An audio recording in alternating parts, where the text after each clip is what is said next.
And she was talked into. Now, I'm not going to name the ministry, but I'm just going to say this. It is an incredibly well-known ministry. If I mention the name, 98% of you listening, if you're a Christian, would know the ministry. That's how well known it is. So she had been a donor to this ministry, and 4 years ago, the ministry had represented a firm. The firm was a gold company. This woman put her entire life savings of that and her former husband into a gold portfolio. She gets no income from it. Gold does not produce income. Gold only, there's no interest, there's no dividends. You can't get any income. You just sit and get to look at it or watch it. In her case, see the statement every month. That's one problem. The other problem was for her that when she sold the gold, some of it, in order to generate income, the fees until she filed a complaint were 41%.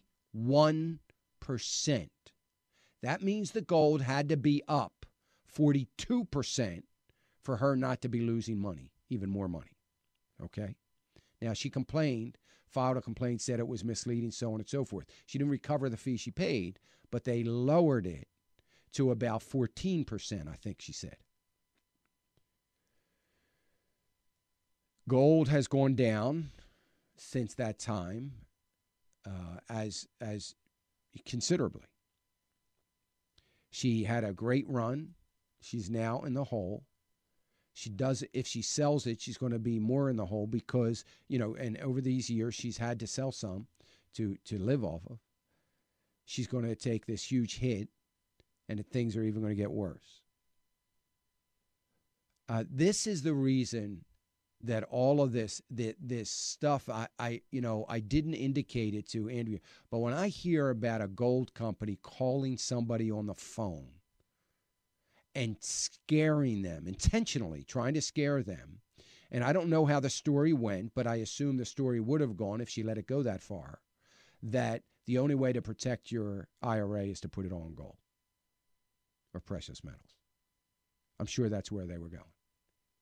And there would have been a huge commission. This person would have made a lot of money. Folks, if you are living in retirement, you need to strike a balance in your portfolio. I don't care whether you have $1 million.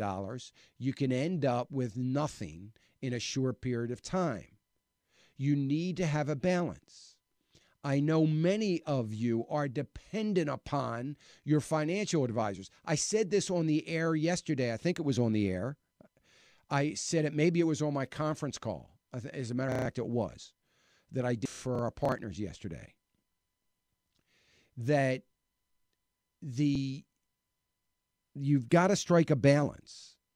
You cannot put all of your money into any one thing. And it's why I get so adamant.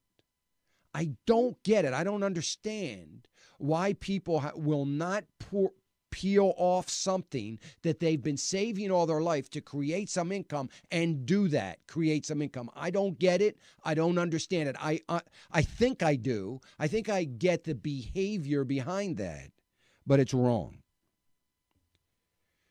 I don't care if I or anybody else says that, hey, this investment is probably the best investment since, sliced bread, and you've got to do it.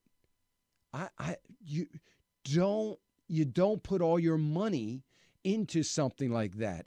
I don't care if you have been adequately scared to death believing that you're going to be standing in a bread line someday in something that is going to be 100 times worse than the Great Depression because someone has done a wonderful job scaring you. You don't put all your money into something that in that scenario is not going to do you any good. I would rather own oil stock that at least I can sell to get some of the worthless dollars.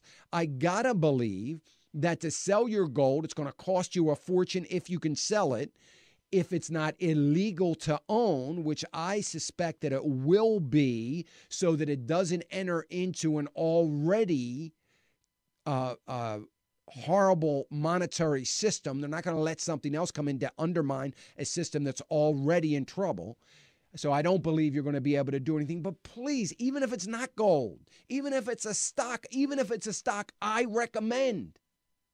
Please, don't take your entire life savings because you're scared and put it into something, one thing, or two things, or five things for that matter.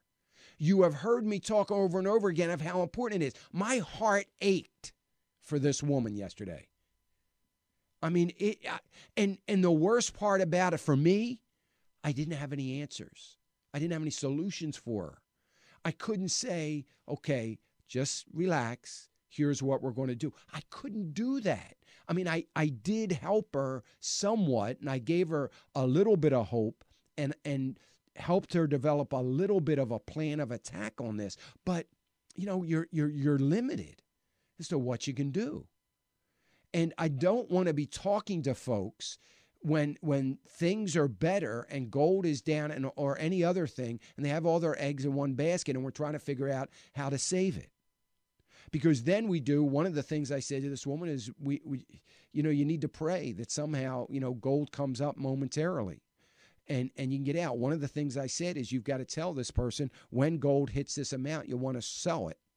And you need to do that.